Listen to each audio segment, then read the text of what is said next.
前排阿健話身邊有一大棚朋友，不過真正嘅朋友冇幾多個，大部分都係塘底翼水乾先電。粵語當中有塘底翼呢個歇後語，下半句就係水乾先電。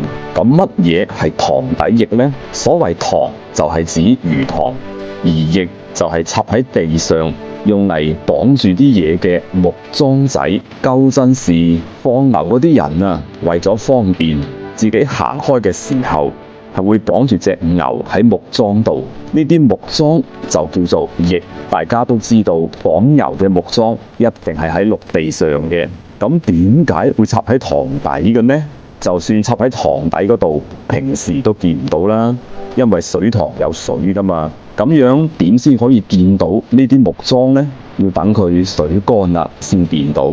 於是就衍生出塘底翼水乾先電呢個歇後語。另外喺廣府話裏邊啊，通常話水為財，因此呢句歇後語就係形容人呢，平時有錢就風花雪月，避開朋友，當佢有難啦，冇錢乾塘嗰陣，就會揾朋友幫手，呢啲就叫水乾先電啦。日常我哋可以講，你識咗佢咁多年，早就知道佢係塘底翼水乾先電㗎啦。我係彪哥，講粵語文化，記得關注點讚，關注我，送你7天粵語生存指南。